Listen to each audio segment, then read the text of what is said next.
السلام علیکم ورحمۃ اللہ وبرکاتہ۔ دوستو، امید کرتا ہوں کہ آپ سب اللہ پاک کے فضل و کرم سے خیر و عافیت میں ہوں گے۔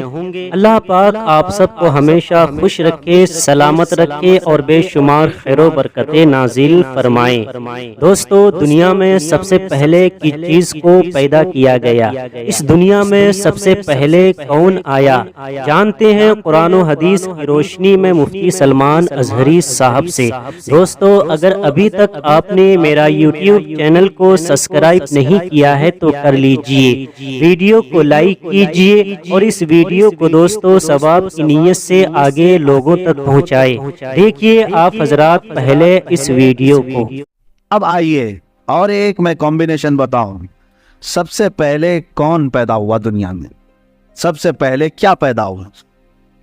حدیثیں الگ الگ ہیں۔ سنیوں میں مشہور ہے کہ حضور صلی اللہ تعالیٰ علیہ وسلم نے ارشاد فرمایا کہ سب سے پہلے اللہ نے میرے ویڈیو کو لائک اور شیئر کیجئے، چینل کو بھی سبسکرائب کر لیجئے۔ باقی آپ ہی کمپلیٹ کر رہے ہیں۔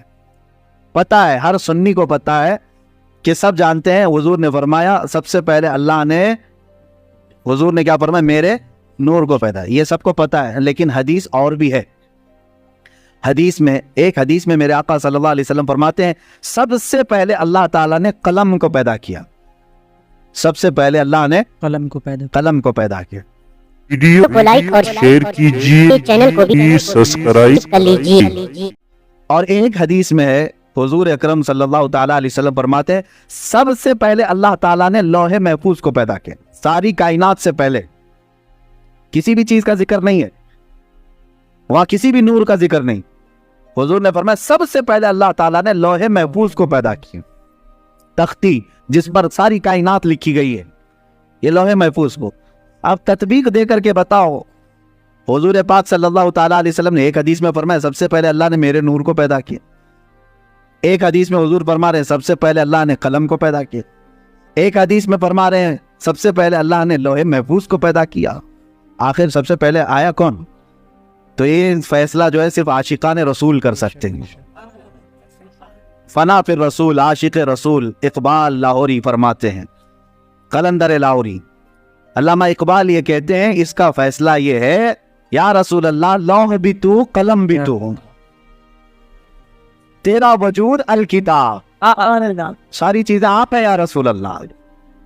جو حدیث میں حضور نے فرمایا لوح پہلے پیدا ہوا، قلم پہلے پیدا ہوا، کتاب پہلے پیدا ہوئی، اقبال نے کہہ دیا یہ ساری چیزیں نام الگ الگ ہیں، سب کا مراد ایک ہی ہے یا رسول اللہ لوح بھی تو قلم بھی تو، تیرا وجود الکتاب، گنبد آبگینہ رنگ تیرے محیط میں حباب۔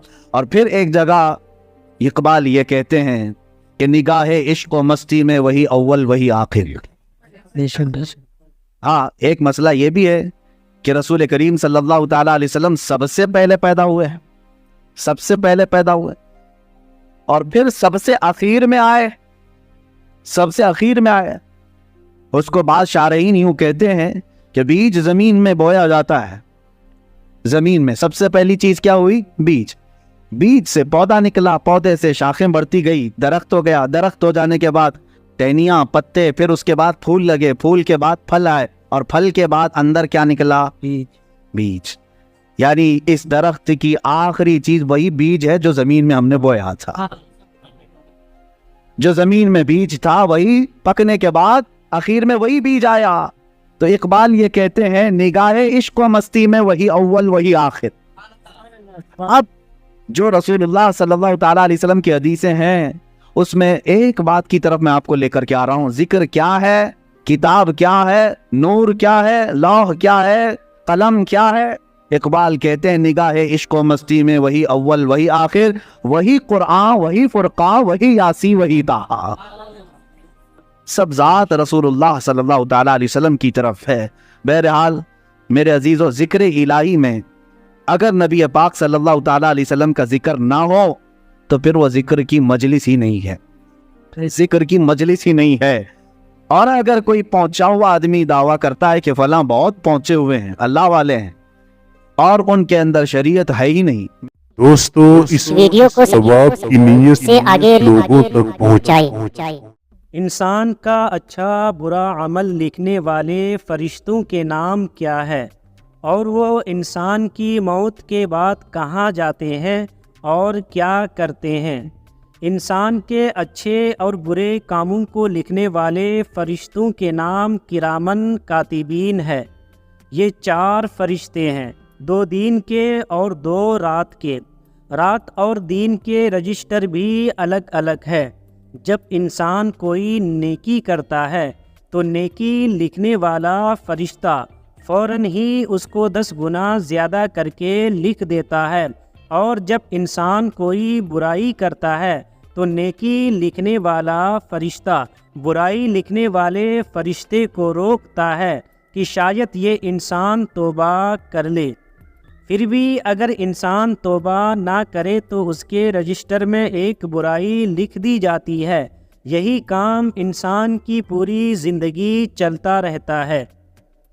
جب انسان مر جاتا ہے تو یہ فرشتے اللہ کی بارگاہ میں عرض کرتے ہیں، یا رب ہمارا کام ختم ہو گیا، تیرا بندہ عمل کرنے کے لائق ہی نہیں رہا، تو ہمیں اجازت دے کہ ہم آسمان پر تیری عبادت کریں۔ اللہ تعالیٰ فرماتا ہے، میرا آسمان عبادت کرنے والوں سے بھرا ہوا ہے، تمہاری کوئی حاجت نہیں۔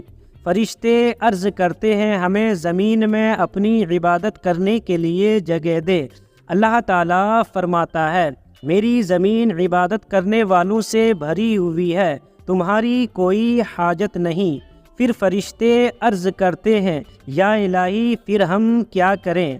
اللہ تعالیٰ فرماتا ہے، میرے بندی کی قبر پر جاؤ، وہاں قیامت تک میری تسبیح بیان کرو، تکبیر کہو، اور اس کا ثواب میرے بندے کے لیے لکھتے رہو۔ اور کافر کے فرشتوں کو حکم ہوتا ہے کہ وہ قیامت تک اس پر لعنت کرو۔